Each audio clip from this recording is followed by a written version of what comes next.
Hola amigas y amigos de la SMU. El día de hoy vamos a hablar de un tema que realizamos todos los días, pero pocas veces analizamos a fondo cómo lo estamos haciendo, y me refiero a lo que comemos. Y es que la nutrición no solamente afecta nuestro perfil metabólico y en enfermedades cardiovasculares, sino también en la salud urológica. ¿Estamos realmente utilizando los urólogos adecuadamente la nutrición para prevenir y tratar enfermedades?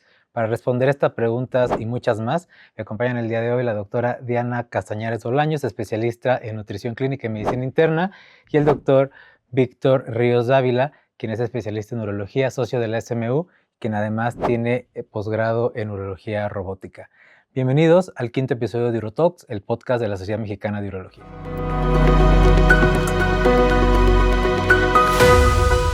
Para comenzar, vamos a iniciar con unas preguntas para entender cuál es el papel que tiene la nutrición en la patogénesis y tratamiento de las enfermedades. Doctora Diana, quisiera saber cómo influye la alimentación en la salud urológica desde el punto de vista fisiológico, si nos pudiera dar alguna introducción. Pues bueno, la verdad es que podría ser un tema muy amplio, hay mucho que decir al respecto, pero bueno, quizá adentrándonos un poco más en lo que es la patología o las enfermedades urológicas y la salud urológica, pues obviamente sabemos que los riñones todos los días metabolizan muchos elementos y que son los que excretan también muchas sustancias. Y entonces esto hace que, digamos, todo lo que comemos va a pasar por la orina y por lo tanto va a tener efectos tóxicos o efectos buenos sobre la salud. Entonces, pues bueno, en realidad, digamos, esto es parte de lo importante y cómo esto podría ser malo para justo la propensión a ciertos tipos de cáncer. Y también para la propensión a piedras renales. Y bueno, esto entre otras cosas, en realidad, pues todo lo que pasamos, todo lo que comemos, bueno, es importante para la salud urológica. Hoy en día se habla mucho acerca de inflamación como origen de enfermedades, de estrés oxidativo. ¿Cómo una adecuada nutrición puede frenar este tipo de desencadenantes de patologías? Sí, pues bueno, la inflamación es en efecto uno de los problemas más importantes de salud actualmente y justo sabemos que esto predispone a generar cáncer, por ejemplo, o a generar también enfermedades cardiovasculares y renales de forma crónica. Entonces, esta inflamación se da justo porque por el estilo de vida en el que podemos, por ejemplo, no comer sanamente, porque también no hacemos ejercicio, porque tenemos una vida muy sedentaria, el tabaquismo también influye en la inflamación sistémica. Y bueno, en cuanto a la alimentación, probablemente algo de lo que más influye es la alimentación con productos ultraprocesados y que estos y los azúcares añadidos y los azúcares en exceso de la dieta, ¿no? Como todo lo que traen los refrescos. Entonces, esto pues condiciona que de manera crónica estemos teniendo inflamación. Y la inflamación, pues justo, causa un estrés oxidativo que puede afectar absolutamente a todas las células del cuerpo. Y esto, pues es algo que puede ser continuo, crónico y excesivo. Entonces, pues es una bola de nieve, pues que sigue creciendo. Entonces, esta es la forma en la que lo podemos detener, justamente es teniendo una alimentación, pues evitando todos estos productos ultraprocesados, evitando los azúcares, los refrescos, las sales en exceso también. Y de esta forma, pues el estrés oxidativo puede disminuir también con una dieta rica en vegetales, rica en frutas, y esto puede ayudar a que entonces tengamos una mejor salud y en general, ¿no? Y menos riesgos. También sabemos hoy en día el importante papel que tiene la microbiota intestinal y la microbiota urinaria. ¿La alimentación puede modificar ambas microbiotas? Claro, sí. También cuando consumimos productos procesados, tenemos una microbiota menos abundante, digamos, en variedad. La microbiota, que es justo todas estas bacterias que viven en el intestino y que son una huella digital, es decir, cada persona tiene una microbiota única que se va conformando con el paso del tiempo y que va cambiando con el paso del tiempo y porque tenemos cambios en la alimentación o porque cambiamos nuestro estilo de vida. Esto puede hacer que entonces, o que porque consumimos un antibiótico, también cambia la microbiota. Entonces, se ha visto que ciertas especies de bacterias pueden generar, por ejemplo, más degradación de la urea, por ejemplo, y con esto producir amonio que puede desencadenar mayor generación de litos o también otros problemas a la salud. Entonces, de esta forma, pues sí, evidentemente la microbiota de forma puntual puede ser importante para la salud urológica, pero también para el metabolismo en general y por lo tanto para la salud sistémica y el riesgo de cáncer, que bueno, también influye en salud urológica. Muchas gracias, doctora. Víctor, ¿qué errores tú ves más comunes en la dieta de los pacientes urológicos? Correcto, Alex. Pues mira, por mencionar algunos de los más frecuentes que se pueden observar en la consulta de urología, uno de ellos es el consumo excesivo de espinaca, de acelga o de otro tipo de vegetales de Está hoja muy de moda, ¿no? verde, justamente porque hay personas que piensan que la espinaca, al ser nutritiva y al ser saludable, mientras más espinaca comemos, vamos a estar más saludables. Yo pienso que esto no solamente se centra en la espinaca, porque hay muchos ejemplos de muchos alimentos que pueden, o de muchas prácticas incluso, ejercicio excesivo es más saludable, más suplementos es más saludable, y yo creo que en general un principio que debemos aplicar es que parte de la nutrición, ya nos lo dirá mejor la doctora, es justamente el balance, la proporción, la cantidad, la diversidad. Algo que vemos constantemente nosotros que tratamos pacientes con piedras en los riñones es justamente, debemos decirle a un paciente, es buena la espinaca, es nutritiva, pero el consumo debe ser bastante moderado, porque llegan en ocasiones incluso pacientes o familiares de pacientes que compran sus bolsas grandes de espinaca en el súper y entonces se pueden preparar en la mañana un jugo verde con espinaca, para el lunch un sándwich con espinaca, pueden hacerse un guisado con espinaca, una ensalada de espinaca y todos los días comen espinaca pensando que eso puede ser saludable. Hay que decirles que efectivamente es un alimento saludable, pero el consumo debe ser bastante moderado para no tener aumentado el riesgo de piedras en los riñones. Ese yo creo que es uno de los más frecuentes. Ahora, es muy común para nosotros los urólogos la frase, toma agua, tome agua. Sí. ¿Qué tan frecuente qué tan frecuente ves que el consumo o la ingesta hídrica no es adecuada en los pacientes? ¿Y cuál sería la recomendación por guías? ¿Cuál es lo adecuado de que alguien debe de tomar agua? Muy bien, pues siguiendo este mismo principio, no es muy común, pero sí me ha tocado pacientes que toman cantidades excesivas de agua. 6 litros, 8 litros al día. Igualmente piensan que el agua es purificación, que el agua es salud, que el agua va a eliminar otras sustancias que pueden no ser muy buenas en la alimentación y que eso lo puede compensar. Nosotros como urólogos sabemos que el consumo de agua es muy importante y en general la mayoría de los pacientes tienen una ingesta inferior a la recomendada o a lo que es saludable. Entonces, nosotros siempre tenemos que motivar que la ingesta sea mayor, pero para aquellos pacientes que es lo más común que toman poca agua, pero también hay que verificar que no sea un consumo excesivo. Dentro de las recomendaciones de las distintas guías, a mí lo que me parece mucho mejor y que se adapta a cada paciente es darle un rango, explicarle que no todos los pacientes necesitan la misma cantidad de agua. Si es un paciente que su trabajo es en oficina, no trabajan en el exterior, no hay mucha transpiración, el sitio donde viven, por ejemplo, en las playas que hay mucha humedad y es mucho calor, hay más transpiración y necesitan más agua, todo eso cambia mucho ese rango. En general, un rango mínimo que debe tener una persona es litro y medio, tomándolo como mínimo personas que realmente no necesitan tanta agua. Y como máximo, yo les digo que más o menos deben ser unos 3 litros a 4 litros en función de la actividad física, del calor, de la transpiración y de los requerimientos. Eh, yo procuro terminar dándoles la idea a los pacientes que la mejor forma de verificar si nosotros estamos tomando una cantidad apropiada de agua es que cada vez que nosotros vamos a orinar, tenemos que observar la orina casi transparente, cristalina, y si en algún momento del día cuando vamos a orinar la orina parece muy concentrada, quiere decir que nos faltó tomar agua.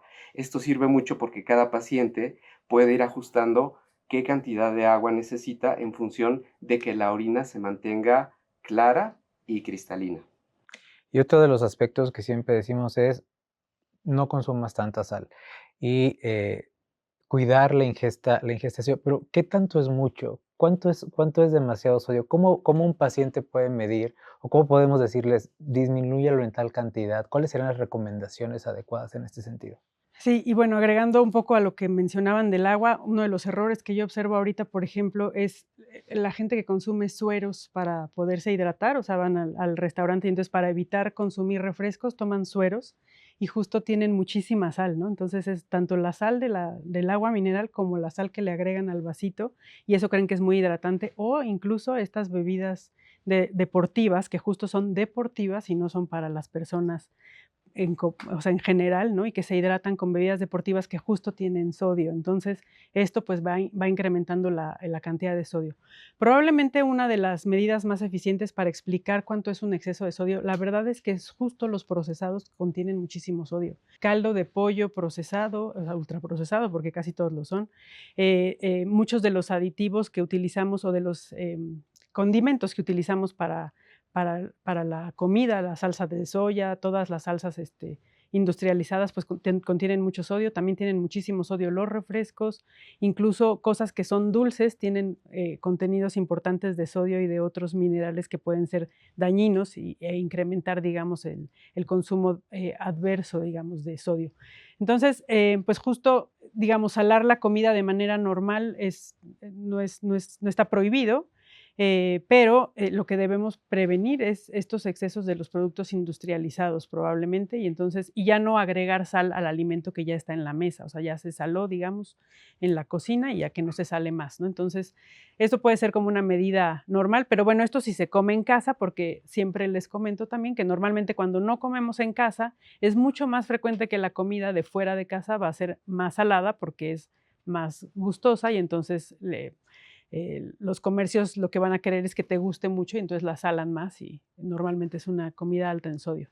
Pero existen ahora como algunos productos, yo he visto incluso en el súper que Sí. dice que es como sal, pero que no es sal, que creo Ajá. que incluso tiene potasio o Sí, algo así. sal de potasio.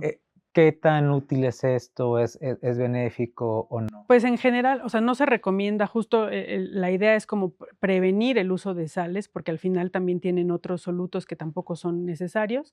Y lo que se recomienda es utilizar algunas otras fuentes que nos pueden servir para condimentar, como pueden ser la cebolla, el ajo, justo el apio, por ejemplo, cosas por el estilo que cuando cocinamos con ella o guisamos con ellas nos dan un sabor un poco más gustoso y que entonces no necesitamos agregar sal, ¿no? Entonces, esto es probablemente algo práctico para que no utilicemos siempre sal y sal o sales bajas en sodio, ¿no? Pero son altas en potasio y esto también puede tener repercusiones, por ejemplo, en salud cardiovascular o para pacientes que consumen ciertos fármacos, no son lo apropiado. Entonces, Hoy también en día vemos, bueno, en redes sociales, influencers y a mucha gente que a veces no tiene la preparación para dar un consejo de salud a la gente, hablar acerca de dietas ricas en proteína.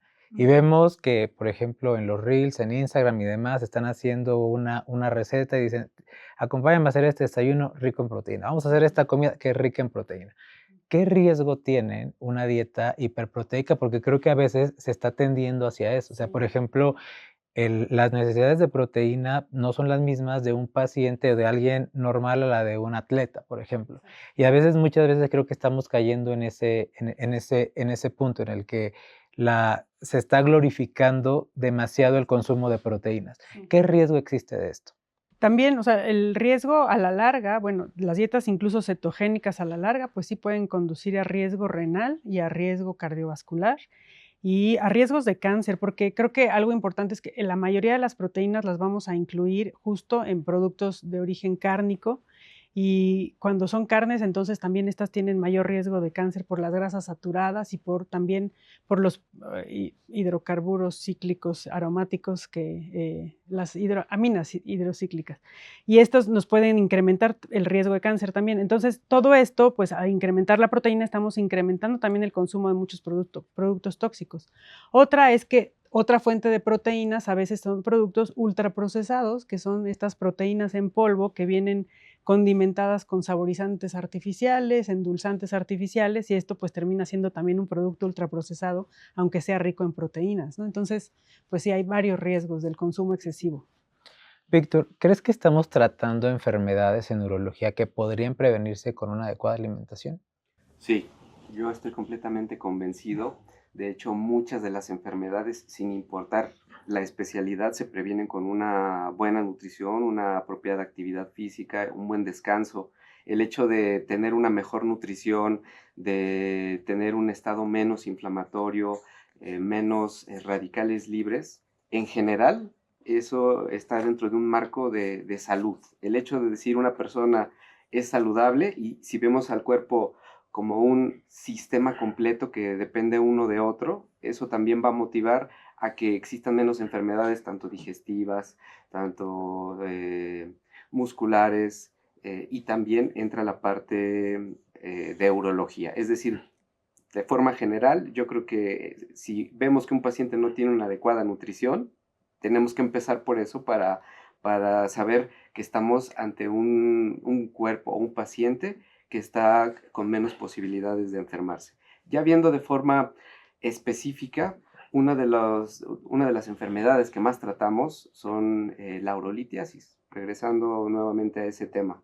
Eh, Además de que una apropiada ingesta de agua va a disminuir el riesgo de que una persona desarrolle piedras en los riñones, también hay otros aspectos dietéticos que pueden influir en aumentar o en disminuir el riesgo. Por ejemplo, una dieta alta en sal aumenta el riesgo de piedras en los riñones. Una dieta alta en proteína aumenta también el riesgo de piedras en los riñones. Y eso también, bueno, muy relacionado a que si nos preguntamos ¿qué hay de malo en tener exceso de proteína en la dieta? Pues también te aumenta el riesgo. El aumento en el consumo de las grasas, de azúcares simples, de ultraprocesados, eso también puede aumentar mucho el riesgo de que un paciente pueda generar piedras en los riñones.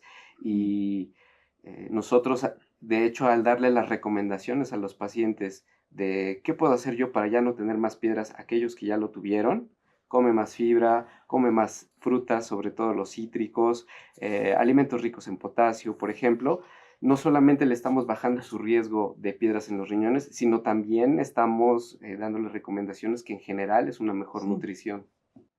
Ahora, a mí me resulta, la verdad, muy interesante hablar de nutrición porque creo que es algo que no solemos hacer mucho, honestamente, en neurología. O sea, yo cuando estaba analizando y intervención directa de nutrición sobre mis pacientes, quizás sí, honestamente, lo tengo que decir, en pocos, y creo que es algo, un ejercicio que tenemos que hacer más. ¿Qué, qué preparación o qué conocimientos básicos ustedes consideran que al menos debe de tener un especialista en neurología de nutrición? Yo sí aprendí bien con usted, pero Gracias.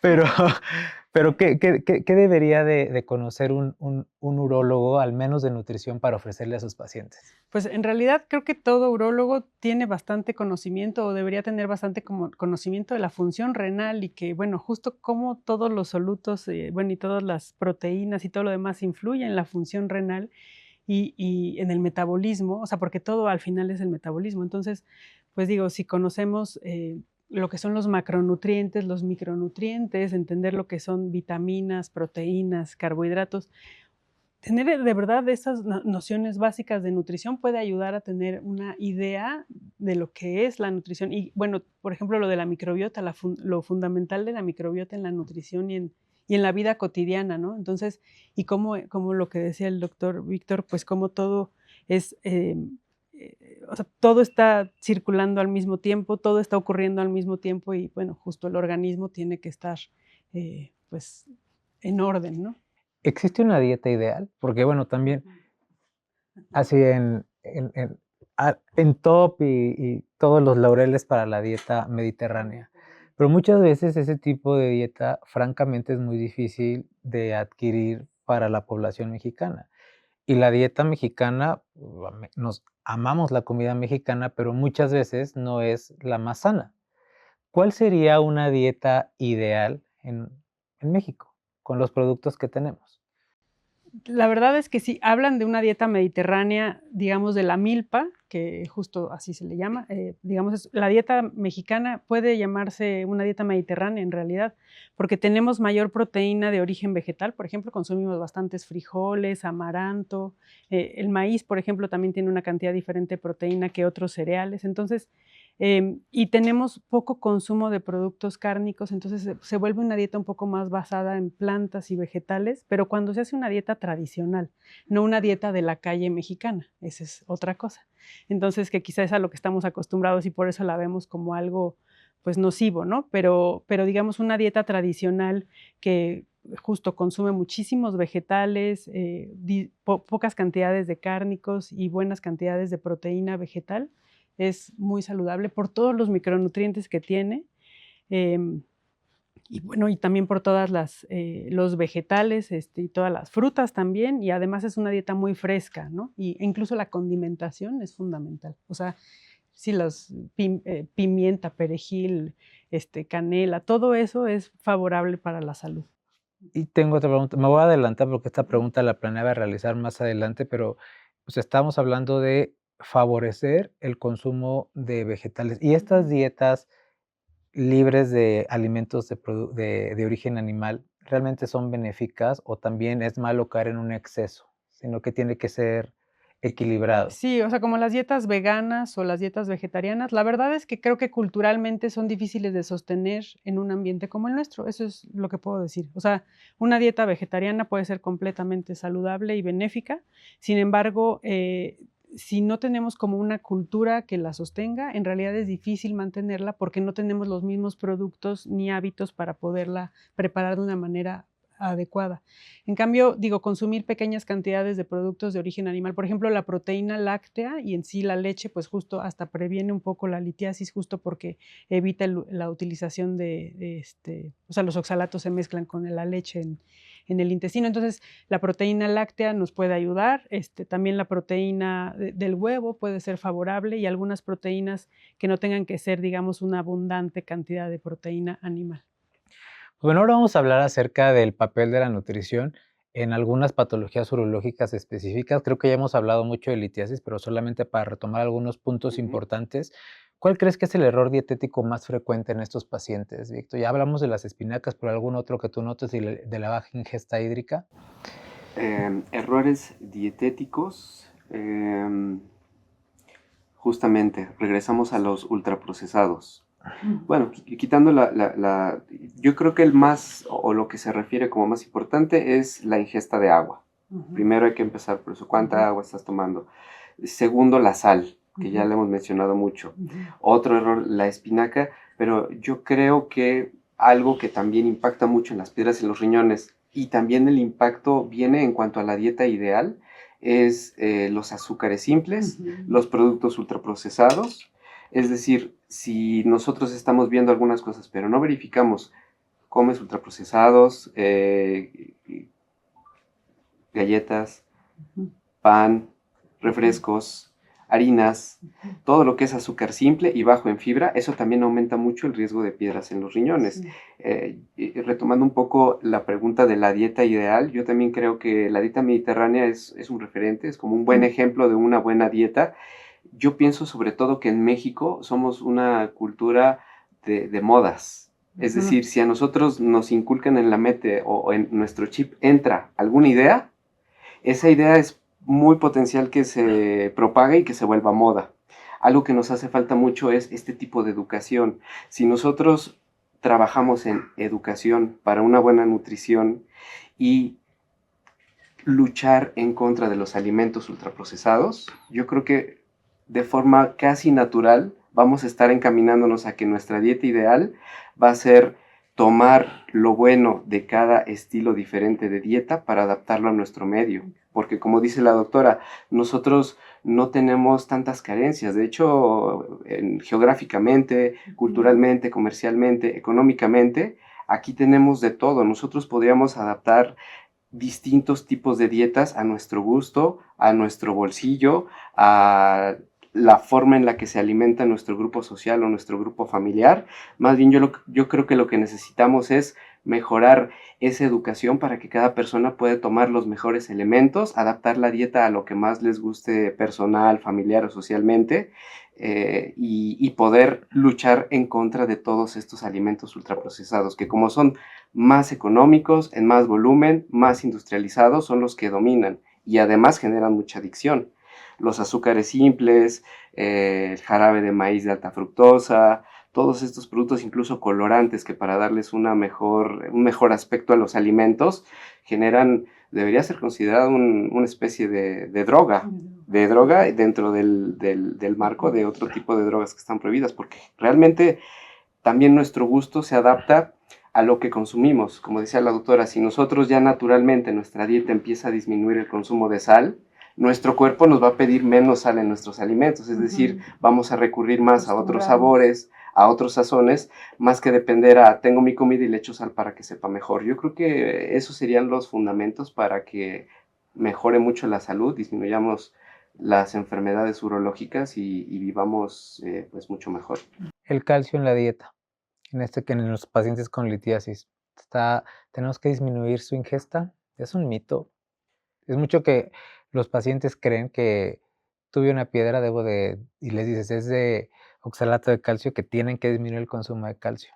Esto es sumamente importante porque incluso yo creo que la gran mayoría de la comunidad médica hace 30 o 40 años no teníamos tantos datos acerca de el calcio, cómo interactuaba en el organismo, en la sangre, en la orina, en los huesos, hormonalmente, cómo se regula. Y ahora lo que sabemos es, no es bueno para la salud tener una dieta tan baja en calcio, porque también hay personas que por la edad necesitan tener los huesos calcificados, a ciertas edades se requieren mayores cantidades de calcio, y también se ha visto que existe ese mismo efecto en el que si la cantidad de calcio es demasiado alta, puede aumentar el riesgo de piedras en los riñones, pero difícilmente se va a alcanzar con el calcio que nosotros podemos tener en la dieta. Es decir, necesitamos que los pacientes comprendan que el calcio en suplementos, por ejemplo, tabletas de calcio que se da para la osteoporosis, eso sí podría aumentar un poco el riesgo, pero que si un paciente lleva una dieta rica en calcio, el riesgo no va a ser más alto. De hecho, el riesgo de la desnutrición o de que la dieta sea difícil de llevar por tratar de llevar una dieta baja en calcio, eso puede ser malo para la salud. Es decir, a los pacientes hay que decirles que la dieta tiene que ser rica en calcio y que sobre todo hay que ver que no se tomen suplementos. Otra de las causas de litiasis es la hiperuricemia. Entonces, ¿cuál sería una dieta recomendada para un paciente con piedras de ácido úrico? ¿Qué tipo de alimentación le tendríamos que recomendar a un paciente con Sí, estas características? lo que se recomienda justo es disminuir un poco, o bueno, analizar si el paciente estaba teniendo un consumo excesivo de proteína, que muchas veces está muy relacionado con el exceso de ácido úrico. Y bueno, también muchas veces viene por problemas metabólicos y muchas veces se asocia, por ejemplo, a trastornos como la resistencia a la insulina. Entonces, en realidad, también hay que rastrear si no el paciente viene con un problema de resistencia a la insulina para entonces tratar la resistencia a la insulina a modo que no haya tanta excreción de ácido úrico y tanta generación de litos. Entonces, de esta forma, entonces también el azúcar viene siendo responsable pues, de las piedras de ácido úrico y el exceso de proteína. Entonces, y con el exceso de proteína, pues justo los productos de origen animal, que otra vez se ha visto que, por ejemplo, la proteína láctea y la de huevo no es tan nociva como los productos de músculos, digamos, de otros tipos de carnes. Incluso el pescado puede ser nocivo, pues, pero en exceso. Y bueno, tener una buena hidratación, una buena cantidad de líquidos y bueno, disminuir la sal siempre, ¿no? O sea, por este fenómeno de la, ¿cómo se llama? De la generación de las piedras, ¿no? De cómo van creciendo las piedras. En realidad, todo soluto puede incrementar la piedra de ácido úrico, ¿no? Ya para finalizar este segmento de litiasis, 5 recomendaciones que tú haces a tus pacientes con litiasis. Y otra cosa, ¿modificas la dieta desde el primer episodio o solamente en aquellos casos que tuvieron un episodio de litiasis recurrente? Correcto. Creo que yo debería implementar las recomendaciones porque creo que todos deberíamos saber cuáles son las recomendaciones dietéticas para bajar las piedras en los riñones, sin importar si hemos tenido piedras o no, porque todos somos susceptibles a formar una piedra en el transcurso de nuestra vida y todos deberíamos tener la información. Básicamente, cuando platico con un paciente acerca de cómo disminuir riesgos de piedras en los riñones, de hecho yo les hice, ya tiene más o menos unos 10 años que hice un decálogo de las 10 recomendaciones dietéticas para disminuir el riesgo de piedras en los riñones. En primer lugar está el agua, en segundo lugar está el consumo de sal, que debe ser disminuido, y después ya vienen otros más, como disminuir o moderar el consumo de proteína, las carnes rojas, el pescado, etcétera, disminuir el consumo de grasas. Por eso los lácteos se recomienda que se moderen bastante, porque la leche o los quesos es proteína, es grasa y son azúcares. Y si es queso, además, se contiene sal. Disminuir los alimentos ricos en oxalato, regresando a la espinaca, la selga, etcétera. Consumir más fibra, porque se ha visto que también el consumir una cantidad más alta de fibra disminuye el riesgo de piedras en los riñones, y también justamente las purinas, disminuirlas. Es lo que básicamente yo trato de recomendar y de dárselos a los pacientes para que lo estudien, como si fuera un decálogo de las 10 medidas más importantes para que las piedras no aparezcan. Pero yo creo que todos los que nos ven y nos escuchan te van a pedir ese decálogo para utilizarse en su consulta día a día. Con mucho gusto. Otra de las enfermedades que vemos con frecuencia en urología son las infecciones de vías urinarias. Y la pregunta aquí es, ¿la nutrición influye para reducir la aparición de estas enfermedades? Una vez más, aquí tiene que ver mucho la hidratación, porque en realidad también una orina que está densa, pues entonces las bacterias pueden crecer con más libertad y bueno, generar una infección urinaria. Y también se ha visto que cuando la dieta es rica en vegetales, en general las sustancias de los vegetales pueden ayudar a prevenir pues, el crecimiento de estos films de bacterias, ¿no? Al respecto, o sea, muy famoso el arándano, el cranberry. Ujú. ¿Qué evidencia hay, Víctor, sobre el cranberry con la prevención para infecciones de vías urinarias? Muy bien. Pues mira, en términos generales, los estudios pueden no ser siempre consistentes. Muchos de ellos refieren que podría haber un beneficio o una disminución en el porcentaje de recurrencias de infecciones urinarias, pero solo en ciertos grupos de población. No a toda la población en general le va a ser útil. También hay algunos estudios que sugieren que deben ser altas concentraciones, es decir, deben comerse mejor los arándanos completos, estos productos que vienen con extracto de jugo de arándano concentrado. Y creo que eso es muy importante, porque realmente nosotros ese tipo de cambios en la alimentación se podrían proponer como una implementación para tenerlo en la dieta un poco más seguido, o si tienen una infección que en una temporada lo tomen, pero que realmente no sea una base de la alimentación para prevenir una infección urinaria. Yo creo que hay que decirle a los pacientes, si tienes infecciones, necesitamos que acudas con un médico, si puede ser complicado o de difícil diagnóstico, que sea un urólogo, para verificar que no haya otro factor que te pueda estar generando esta infección, y si realmente ya se realizó un abordaje y solamente sabemos que puede una paciente, por ejemplo, porque son las mujeres más propensas que los hombres a tener una infección de repetición, pues que implementen en su dieta el arándano, el jugo de arándano, etcétera. Jamaica. La jamaica, por ejemplo, pero igualmente también hay otro tipo de frutos, de cítricos que se tienen que aprovechar por otras razones. Y que no traen el azúcar del jugo de arándano. Sí, por ejemplo, regresando a lo de la litiasis, sabemos, yo antes pensaba o pensaría que la toronja es la que más podría tener citrato, que también disminuye las piedras en los riñones.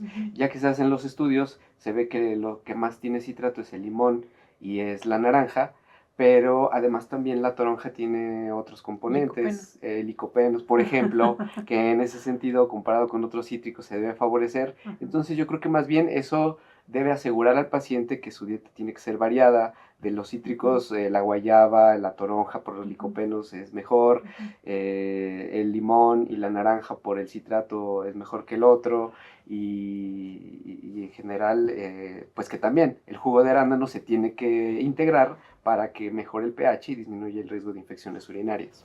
¿Los probióticos y el cambio en la microbiota podría ayudar en estos casos, doctora?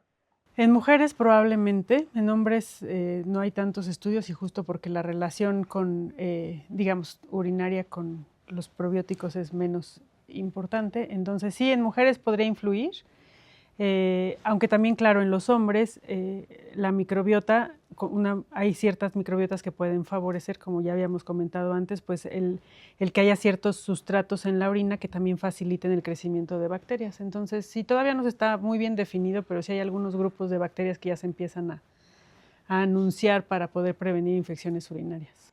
Hablemos ahora de la relación entre nutrición y cáncer. ¿Qué modificaciones dietéticas o qué relación hay, mejor dicho, entre hábitos y cáncer de próstata, por ejemplo? No sé quién de los dos quiera comenzar. Pues bueno, cáncer de próstata es una enfermedad también muy asociada al sobrepeso, a la obesidad y entonces y por tanto también a mucho consumo, pues de manera crónica de muchos productos que fueron nocivos. Entonces probablemente por ahí, o sea, el cáncer está bastante asociado a sobrepeso, obesidad y problemas metabólicos crónicos. Entonces de ahí la nutrición, pues obviamente es fundamental, ¿no? En realidad hay diferentes tipos de cáncer renal, urotelial, de próstata, o sea, son diferentes también los cánceres urológicos y también el origen metabólico puede ser un poco diferente por lo que se consumió. Pero al final, digamos, sí, el sobrepeso, la obesidad y el consumo crónico de productos inflamatorios, pues va a ser deleterio para la formación de cáncer de próstata. Hablaban ahorita de alimentos ricos en licopenos y sabemos los urólogos, esa palabra siempre nos viene a la mente porque los licopenos los asociamos mucho con salud prostática. Ujú. ¿En qué nos podrían ayudar los licopenos en salud prostática justamente, Víctor?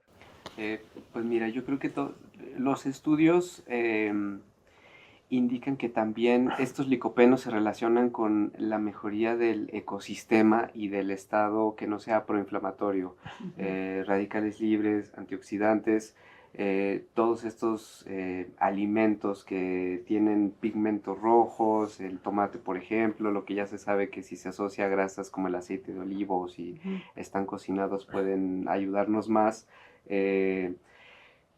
Esto, bueno, nos vamos a centrar en cáncer de próstata, pero lo debemos ver como una situación global, ¿no? Disminuir el riesgo de cáncer renal, el riesgo de cáncer urotelial, los embutidos, los alimentos ahumados. Y en esta parte de los licopenos yo creo que es muy importante porque también no solamente es el tener el licopeno. Si sabemos dónde están los licopenos, regresamos a la guayaba, tiene licopenos, pero tiene citrato, tiene vitamina C y tiene antioxidantes. Exacto. El tomate tiene licopenos, pero tiene potasio, tiene fibra, tiene antioxidantes, son alimentos saludables. Entonces yo creo que es bueno saber que los licopenos pueden disminuir ciertos riesgos, por ejemplo, por distintas razones no tan sencillas de explicar, y algunas ni siquiera se conocen, pueden disminuir un poco el riesgo de cáncer de próstata, pero justamente están en alimentos que nosotros también sabemos que son saludables por otras cosas. Yo creo que es justamente el también reforzar con los pacientes que los licopenos están en alimentos que tienen otras propiedades buenas para la salud. Ahora, hablamos ahorita de la relación que existe entre la obesidad y diferentes tipos de cáncer. Y no, en nuestra población en particular no es infrecuente que cuando diagnosticamos a un paciente con cualquier tipo de cáncer sea obeso. ¿Ustedes consideran que parte integral del tratamiento de este paciente, parte integral del tratamiento oncológico tiene que ser la nutrición? Metabólico. O sea, el tratamiento metabólico. O sea, tener un óptimo control de la diabetes, evidentemente, y si no tiene diabetes o tiene prediabetes o tiene grasa en exceso, pues todo esto también nos habla de resistencia a la insulina y hay que tratarlo, ¿no? Digo, creo que hay estudios bastante antiguos, digo, ahora con nuevos fármacos para el manejo de la obesidad y el sobrepeso también se encontrarán nuevos elementos, pero ya con metformina, por ejemplo, se ha visto asociación de la metformina que nos va a ayudar a tratar el problema metabólico y cómo esto va a impactar en o sea, en que disminuya con más facilidad, digamos, el cáncer que ya está presente también, ¿no? Entonces, tanto el urotelial como el de próstata, ¿no? Y ya una vez que el paciente oncológico que es sometido a tratamientos quirúrgicos, a tratamientos sistémicos que muchas veces son tan comórbidos para ellos, ¿cuál serían las recomendaciones así en general dietéticas para un paciente oncológico?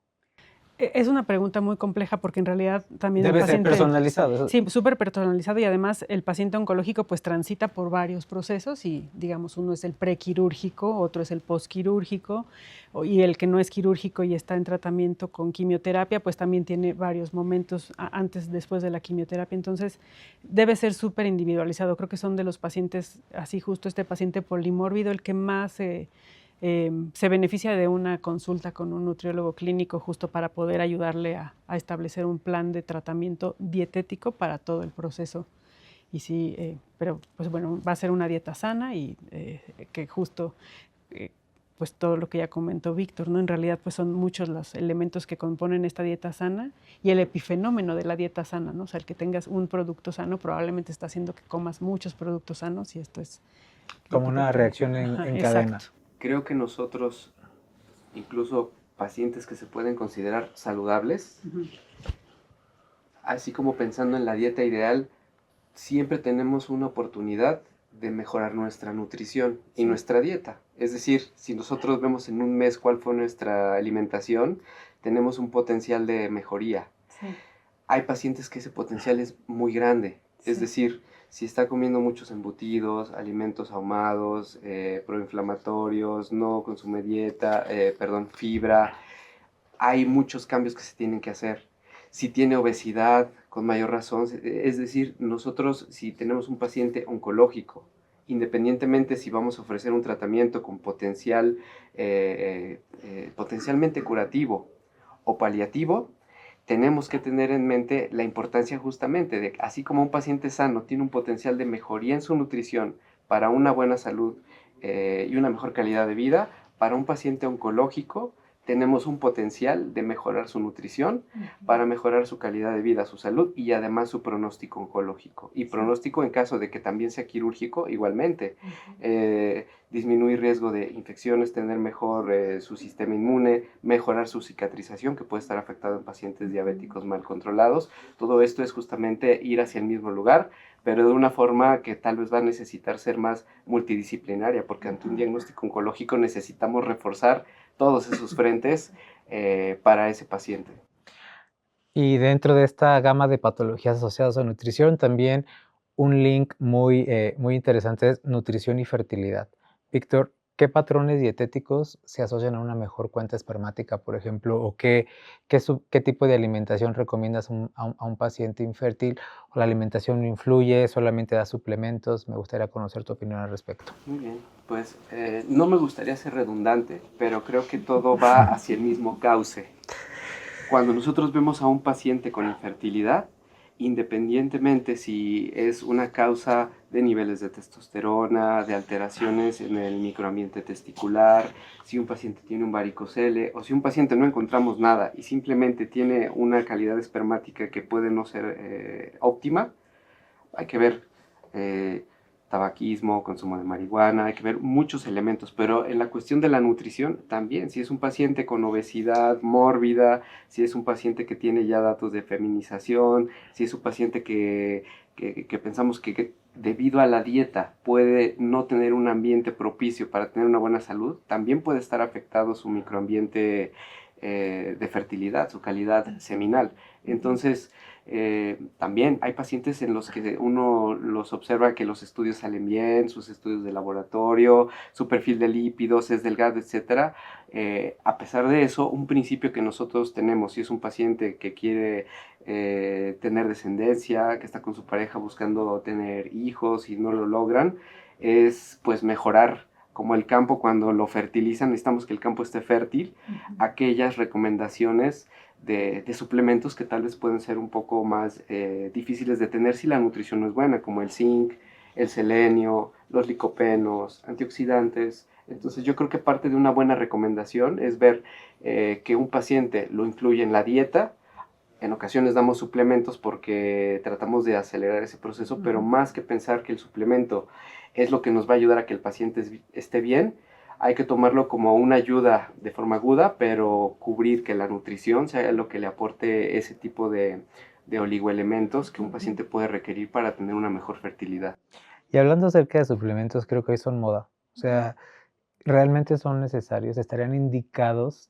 Vemos multivitamínicos, omega, y vemos a mucha gente que muchas veces no tiene, insisto, la preparación y que la gente lo sigue como si fuesen eh, pues sus ídolos dan indicaciones muchas veces pues sin la preparación. Entonces aquí la pregunta primero es, ¿cuándo realmente tendremos que indicar un suplemento alimenticio? ¿En quién está indicado? ¿Cuáles son los riesgos de utilizarlos? Sí, creo que la utilización debe ser muy puntual, ¿no? O sea, por ejemplo, hablando del paciente con infertilidad o de la pareja con infertilidad, pues a veces vale la pena que si acaso se quiere suplementar, pues se piense 2, 3 meses antes o sea, como para mejorar el campo y justo nos va a ayudar a lo mejor un suplemento en el momento en el que sabemos que queremos ser más agudos para esto.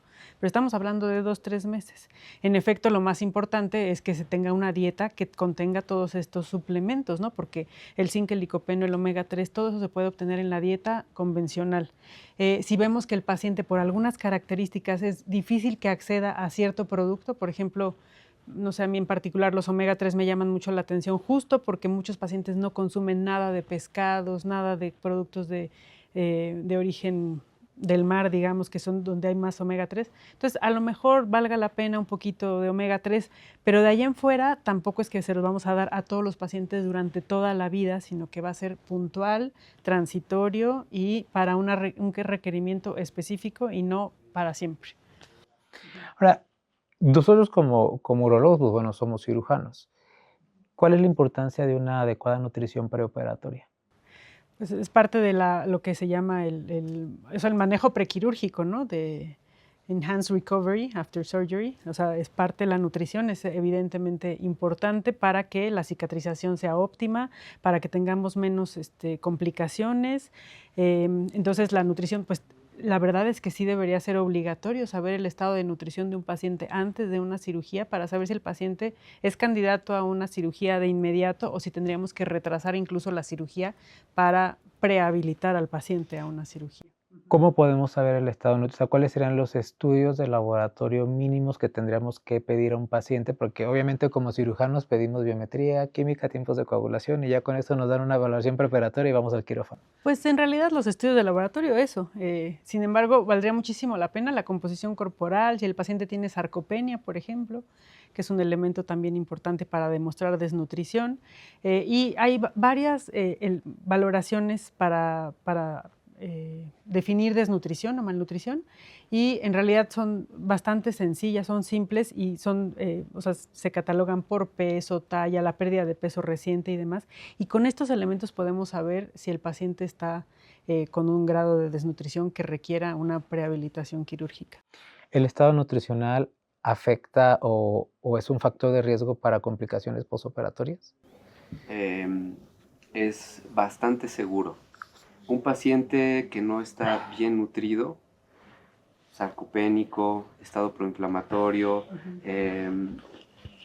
sus mecanismos de defensas bajos que predisponen a infecciones, incluso para nosotros que tratamos, por ejemplo, pacientes con cáncer de próstata, hay que hacerle una cirugía robótica, hay que preservar los haces nerviosos de la erección, hay que preservar las fibras musculares del esfínter.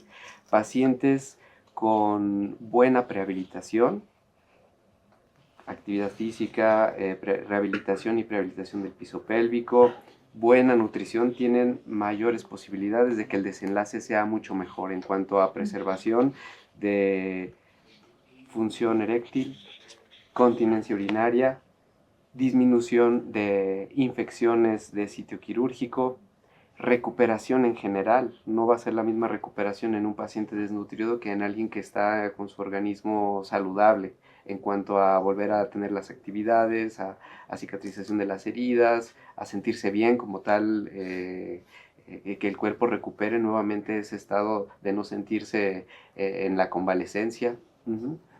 Se habla también de prehabilitación, es decir, preparar al paciente para la cirugía. ¿Cómo podemos ayudarlo nutricionalmente?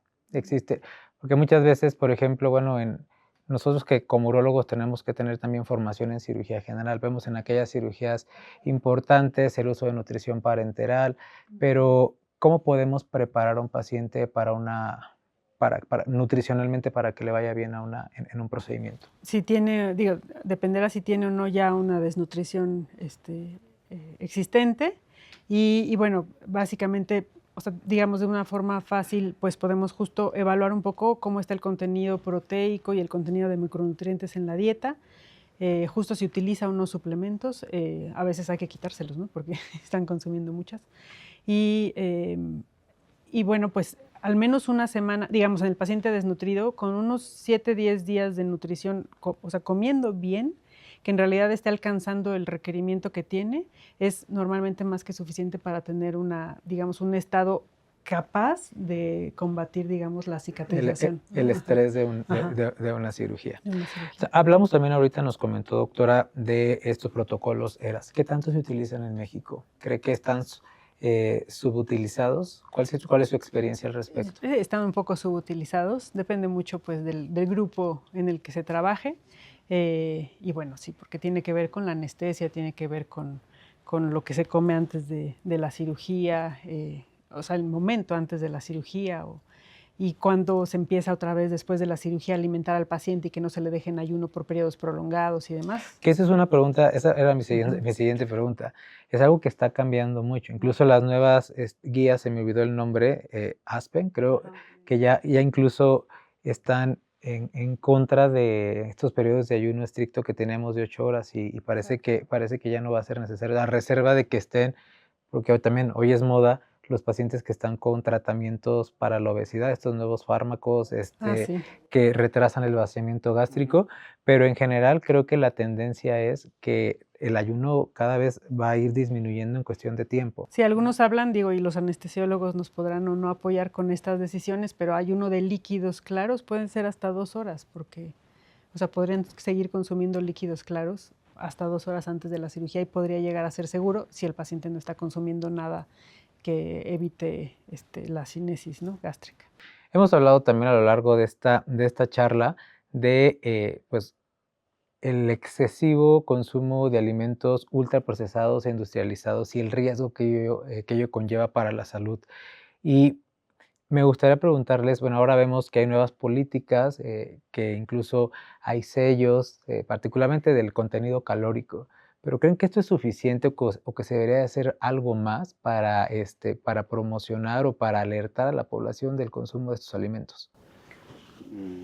Pues a mí me parece que los sellos en los alimentos tienen cierto beneficio. Es una solución que no es completa, me parece una solución básica, pero me parece que mientras menos educación nutricional tengamos, eso es útil porque es práctico, porque personas que van al súper o que compran productos no tienen esa noción de qué es bueno y qué es malo, de si hay glutamato monosódico, si hay azúcares añadidos, si dice harina, si dice tartracina, ¿qué significa? Si dice sal, si dice glucosa. A mí ahorita me estás hablando en arameo, ni yo lo sé. Exactamente. Entonces, los sellos no sirven para decir, cuidado, esto tiene mucho azúcar, esto tiene mucha sal, esto tiene algo que no es malo. En ese sentido me parece que es útil para la población, pero esa utilidad no es completa, no es la ideal. En ocasiones no corresponde tan bien con el producto que estamos comprando porque pueden ser demasiado estrictos con productos que realmente uno no consume tanto y que dicen no lo compres. Y es que eso es real, porque ahora que voy al súper, lo que yo consideraba antes como que tal vez esto tiene sello, entonces como que de pronto sí te causa. Y al respecto, quisiera preguntar, también vemos las etiquetas y que creo que muy poca gente se la sabe. ¿Qué es lo que tendríamos que aprender a leer de una etiqueta nutricional? Así, al menos. Son complicadas porque son muchos los elementos, pero a mí me da mucha risa las porciones, por ejemplo. Ya ven cómo ahora los refrescos han ido variando de tamañito y ahora ya hay unos chiquititos que entonces ya nada más es una porción y por eso decimos, bueno, ya esto ya es sano porque solo es una porción. O sea, es una porción de veneno, no una porción de nada bueno. Entonces, digamos, pero digamos, cuando tú consumes el refresco grande eran 4 porciones o 3 porciones. Entonces, justo, digamos, leer el tamaño de las porciones importa porque entonces muchos paquetitos en realidad están diseñados para que sean 4 porciones y uno se lo come completito. Entonces, esto es quizá uno de los datos interesantes. Y bueno, como vemos, justo en qué pueden estar excediendo, ahí que dice el 100% recomendado o el 200% o el 50% de lo recomendado y como les digo, eso es de una porción, pero entonces si consumes los 4, entonces ya fue el 200% de lo sugerido como sano para ese producto. Entonces, son complejas, pero vean lo de las porciones y con eso se van a dar una muy buena idea de lo que estamos excediendo. Y retomando esa serie de palabras impronunciables para mí que acabas de mencionar y que son incluso nuevas, ¿cuáles serían sustancias contenidas en un alimento que para ustedes serían un rotundo no consumir? Ay, no sé, es una lista No larguísima. nos vamos a tardar todo No el vamos a día, tardar. pero no vamos a algunas así tardar. que ustedes digan, de plano esto no. Jarabe de maíz, porque es un azúcar, pero además es altamente adictivo. No he leído tan abundantemente o tan científicamente, pero tengo la impresión que realmente no tiene un sabor tan particular. Realmente el jarabe de maíz algo produce en nuestras neuronas que nos dan ganas de seguirlo comiendo. Es decir, a tantos productos le ponen jarabe de maíz, pero no como un saborizante, sino es como una sustancia que no percibimos, pero que nuestra mente nos hace que si nosotros nos distraemos, nuestra mano nos está llevando a que te lo terminas. Sí, no produce saciedad, Ajá. sino que se agrega para que sea más adictivo. Entonces, para mí es uno de los principales en donde veo, es un dulce, es una galleta, es... ¿Pero tiene jarabe de maíz? No. Jarabe de maíz. Bueno, esto lo hacen para que sea más adictivo. Pues ya lo saben, jarabe de maíz está prohibido. ¿Cuál otra? Muchos tóxicos, digo, por ejemplo el BHT, o sea, les digo, de repente el aire de las bolsas es tóxico. El aire que le ponen a las bolsas para que no, como preservante, pues. Muchos de los preservantes son súper Ya vamos nocivos. a llegar a este punto que lo debo de confesar, que yo de pronto de sus clases se le ha traumado de todo lo que comíamos porque dije que estoy comiendo fatal. Veneno, sí, la verdad es que hay muchos productos tóxicos. Acuérdense, por ejemplo, también esto de los bisfenoles, con la infertilidad también, que como todos estos, los productos, las latas que tienen un recubrimiento plástico y muchos de los empaques que tienen plástico, eso tiene bisfenoles y los bisfenoles también son disruptores endocrinos y entonces eso ni siquiera viene como dicho en el alimento, pero viene en el empaque. Entonces también es tóxico y tóxico para la fertilidad tanto de hombres como mujeres. Que eso es muy importante porque también recuerdo que usted hacía mucho hincapié en dónde guardamos los alimentos. Exacto. Y el tipo de material en donde guardamos los alimentos, porque recuerdo que hasta venían unos numeritos que nos hacía mucho hincapié en que revisáramos porque era muy tóxico. ¿Nos podrá hablar un poquito más? Sí, bueno, si se fijan, los plásticos tienen un triangulito que tiene números y varios de esos números están asociados con el contenido de bisfenol, o bueno, varios de esos plásticos pueden tener bisfenol y esos que tienen bisfenol pues son tóxicos. Entonces, incluso se habla que, por ejemplo, el PET, porque es requete reciclado, de repente puede llegar a tener cantidades pequeñas de bisfenol, mientras que el PET se considera sano. Y bueno, todo esto después cuando calentamos en esos envases, es sumamente tóxico. El otro que es muy tóxico es obviamente el unicel, que cuando se calienta en ellos tiene un producto, etileno, sí creo que es el etileno, que también es cancerígeno. O sea, el cafecito en la mañana en el unicel es... Y las sopas, esas sopas que vienen en paquetitos de unicel, pésimo. Creo que aquí nuestros camarógrafos, nuestro equipo de producción se está sintiendo muy aludido, ya los está asustando, lo cual es bueno porque estamos educando también a pacientes.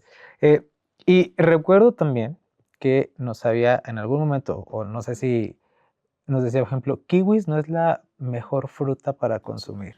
Bueno, sí, yo hablo mucho también de los productos locales, ¿no? Es decir, la verdad, como decía también Víctor hace rato, tenemos un país sensacional en cuanto a productos eh, vegetales. Entonces, pues aquí en México se producen plátanos, piñas, de una cantidad gigantesca. Entonces, de repente blueberries también que estamos queriendo importar o que no hay un consumo suficiente o una producción suficiente y que pensamos que es muy sana, cuando en realidad productos como el betabel o como la toronja o como los rábanos también tienen una cantidad importante de estos mismos productos que tienen los blueberries y que no necesitamos buscar un consumo externo, o bueno, digamos importado, perdón, porque estos productos de importación pues también influye que van a contaminar el ambiente. O sea, para poder importar un producto necesitas contaminar muchísimo territorio y de esta forma también estás afectando tu salud y la de otras miles y millones de personas. Entonces, eso.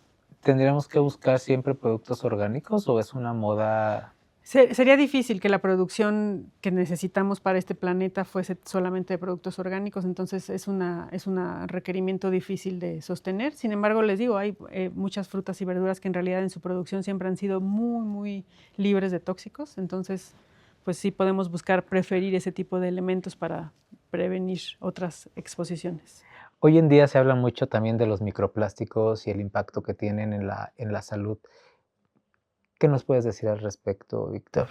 Eh, yo pienso que es un tema muy importante. Todavía es muy variable. Siento que todavía no hay información suficiente. Uno podría tomar el tema de los microplásticos desde un punto de vista radical, alarmista, o pensar que hay plásticos que son inocuos y que no pasa nada. Realmente hay tanta información, está tan mezclada y no sabemos todavía el impacto como para saber realmente eh, cuál es el impacto real en nuestra salud, pero también pienso que algo como principio es que el plástico no es tan bueno. Es decir, el plástico igualmente como los ultraprocesados es más económico, es muy maleable, se pueden hacer para todo tipo se puede acondicionar para productos de almacenamiento, de alimentos, de ropa, en todo se usa el plástico. Yo creo que parte como de una cultura de la salud es justamente lo que decía la doctora, la cultura ecológica. Generar menos emisiones, preferir los productos locales, preferir productos que no son tan industrializados porque no requieren tanto gasto de energía, transporte, emisiones de CO2 y también si nosotros culturalmente decimos hay que evitar que los productos que adquirimos sean plásticos, es decir, existe la madera, existe el cristal, existen muchos otros productos de la vida cotidiana, del hogar, del trabajo, que nosotros podríamos procurar evitar, aunque los costos evidentemente van a ser mayores, pero yo creo que la cultura de disminuir nuestro consumo de plástico en todos, bueno, en la medida de lo posible, también va hacia tener un ambiente ecológicamente mejor y un impacto menor en los microplásticos. Pues bueno, vamos a continuar con el programa y vamos a hacer una pequeña dinámica. Les voy a leer una frase y ustedes me van a decir si es verdad, mito o depende. Y brevemente van a decir por qué. No tienen que ahondar mucho, sino es solamente como manera de hacer una recapitulación de todo lo que hemos hecho a lo largo de este episodio. Entonces, tomar mucha agua siempre previene litiasis. Depende. Depende la cantidad. No siempre lo previene porque a veces hay aspectos dietéticos que van a producir piedras a pesar de tomar muchos líquidos y además hay que recordar que exceso de líquido tampoco significa exceso de salud.